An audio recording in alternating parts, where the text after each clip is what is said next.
Hey, Jia. How was your leak? Longishly. My friend Sarah just got back from a 4-day coastal hike. She's been spamming me with sunset photos all week. Haha, those friend trip photos are dangerous. You start price-checking flights at midnight. Right? I caught myself doing exactly that on Tuesday, looking at train tickets to nowhere in particular. Well, that's actually today's topic. Band 6. Ready?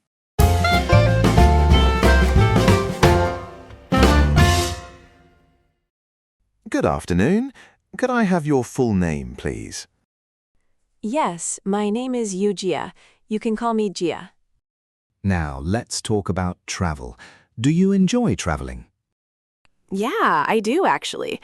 I don't get many chances, but when I do go somewhere, even just a quick weekend trip, I tend to come back later somehow. It kind of resets my head after a long stretch of work. Do you prefer traveling alone or with other people? It kind of depends on the trip. With close friends if it's a real holiday, because half the fun is the random conversations on the way.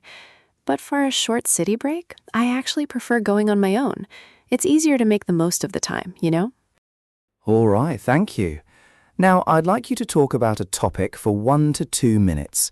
You'll have 1 minute to prepare. Here's your topic. Describe a memorable trip you took. You should say where you went, who you went with, what you did there, and explain why this trip is memorable for you. You can start whenever you're ready. Okay, so the trip I want to talk about is a 4-day coastal hike I did with an old college friend about 2 years ago.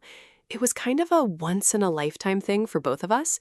Neither of us could have afforded it on our own, but a cheap deal popped up online and we just jumped at it.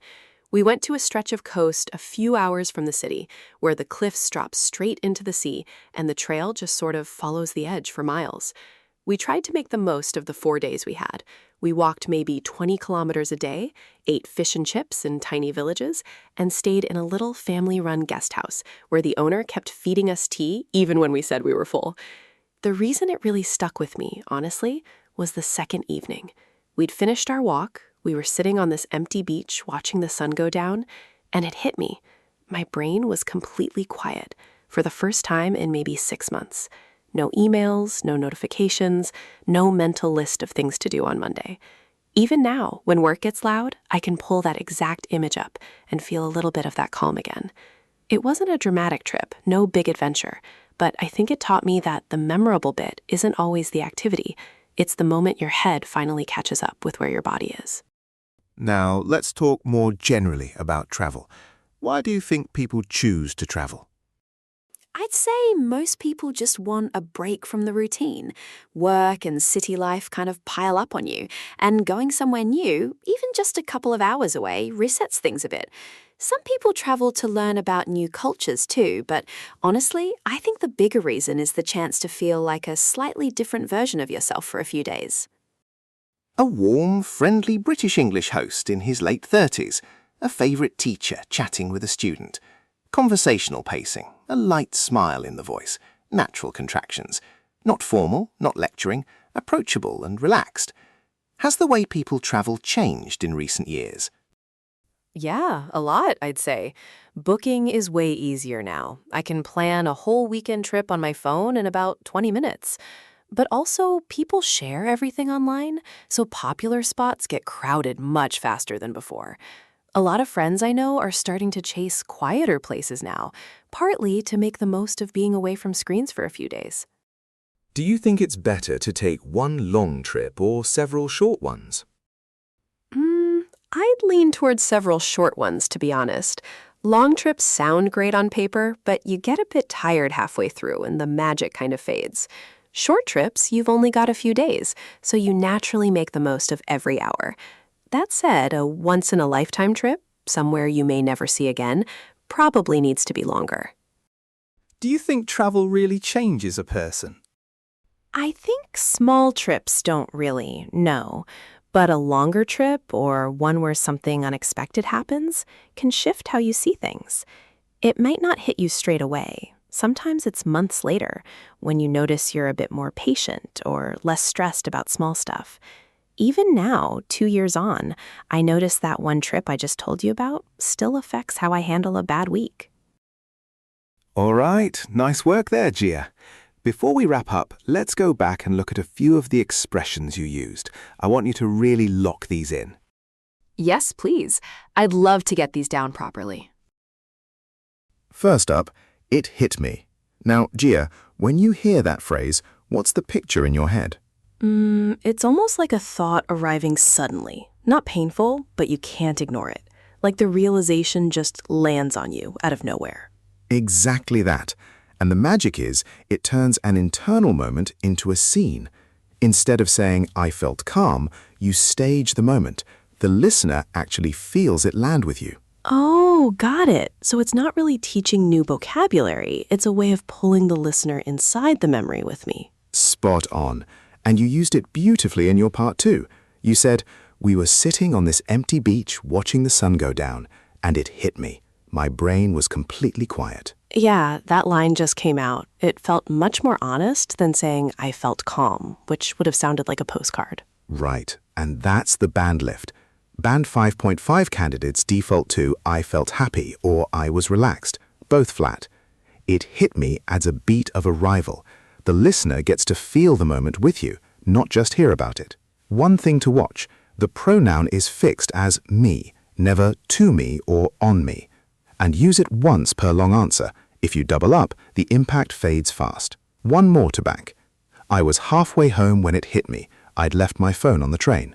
Try it. I was halfway home when it hit me. I'd left my phone on the train. Lovely. That's a band 6 reaction beat you can drop into any narrative. Next, even now. 2 words, but they do a lot of work. Jia, how would you explain what they're doing in a sentence? I think it's like saying, after all this time, the feeling is still here. You're reaching back to a moment, but the moment is still alive in the present. Exactly. It's the bridge between the moment that happened and the meaning you carry today. Most candidates close their stories chronologically. I still remember it. Even now lifts that into something alive. Oh, interesting. So it's the difference between a museum memory and a memory that still pulls on you a bit, even years later. Beautifully put. And you used it perfectly at the end of your part 2. You said, quote, even now, when work gets loud, I can pull that exact image up and feel a little bit of that calm again. Yeah, that one felt natural. It's true, actually. The image of that beach really is still there when I need it. Right. And that's the band lift. The 2-word marker pivots you from the story to the meaning. Examiners hear that as a clean coherence move at band 6. One thing to watch. The clause that follows must be present tense. Even now I notice, not even now I noticed. The present tense is what makes the memory feel live. One more to bank. Even now, years later, I can hear my grandmother's voice when I cook that recipe. Try it. Even now, years later, I can hear my grandmother's voice when I cook that recipe. Lovely. 2 words and the whole answer suddenly has depth. Third one, once in a lifetime. 3 little words tied together with hyphens. Jia, what kind of thing does this phrase usually describe? Something rare. A chance you probably won't get again. Like a trip you couldn't repeat, or a job offer you may never see twice. Exactly. The image is of a single window in your whole life. One chance, then it's gone. And the magic is, you say it as one rhythmic unit. Once in a lifetime. Oh, got it. So I shouldn't pause between the words. It needs to land as one fixed chunk, not 4 little ones. Spot on. And you used it well in your part 2. You said, quote, it was kind of a once-in-a-lifetime thing for both of us. Neither of us could have afforded it on our own. Yeah, the kind of before it actually softens it a bit, doesn't it? It doesn't feel too dramatic that way. Exactly. That's a nice band 6 hedge you slipped in. And here's the lift.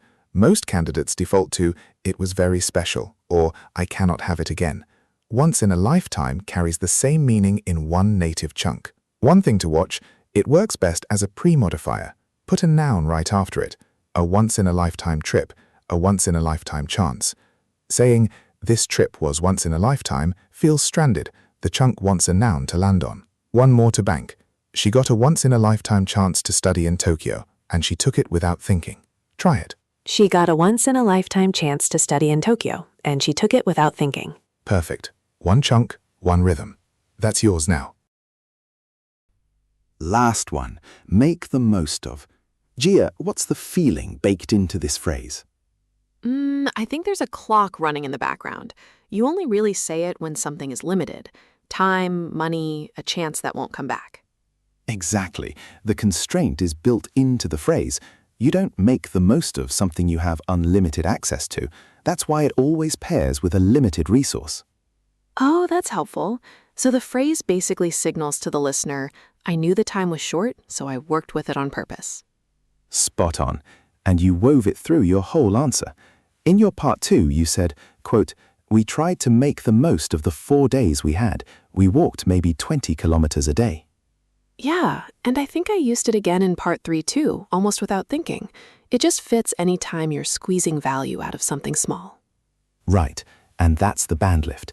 Band 5.5 candidates default to I tried to enjoy it or I did many things, both flat. Make the most of adds a layer of intention under constraint. One thing to watch, the article the is non-negotiable. Never make most of. That's the most common slip on this one. And pair it with a clear limited resource noun so the constraint is visible. One more to bank. We only had 2 hours in the city, but we made the most of every minute. Try it. We only had 2 hours in the city, but we made the most of every minute. Lovely. That's a band 6 collocation you can drop into any trip story. Now, if I asked if 2 apples is the same as 1 apple, would you say yes?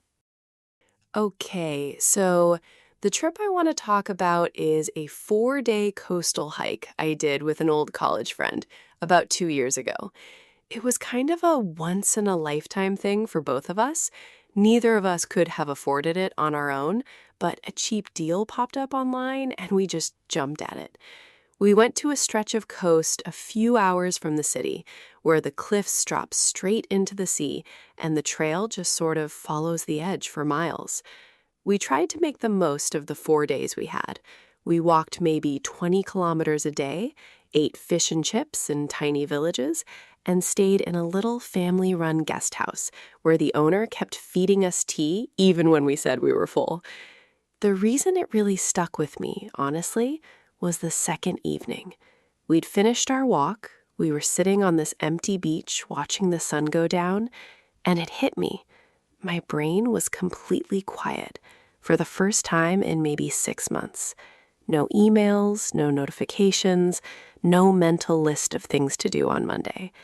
Even now, when work gets loud, I can pull that exact image up and feel a little bit of that calm again. It wasn't a dramatic trip, no big adventure, but I think it taught me that the memorable bit isn't always the activity. It's the moment your head finally catches up with where your body is. When you see a blank, try saying the expression yourself. Okay, so the trip I want to talk about is a 4-day coastal hike I did with an old college friend about 2 years ago. It was kind of a once-in-a-lifetime thing for both of us. Neither of us could have afforded it on our own, but a cheap deal popped up online and we just jumped at it. We went to a stretch of coast a few hours from the city where the cliffs drop straight into the sea and the trail just sort of follows the edge for miles. We tried to make the most of the 4 days we had. We walked maybe 20 kilometers a day, ate fish and chips in tiny villages, and stayed in a little family-run guest house where the owner kept feeding us tea even when we said we were full. The reason it really stuck with me, honestly, was the second evening. We'd finished our walk, we were sitting on this empty beach watching the sun go down, and it hit me. My brain was completely quiet for the first time in maybe 6 months. No emails, no notifications, no mental list of things to do on Monday. Even now, when work gets loud, I can pull that exact image up and feel a little bit of that calm again. It wasn't a dramatic trip, no big adventure, but I think it taught me that the memorable bit isn't always the activity. It's the moment your head finally catches up with where your body is.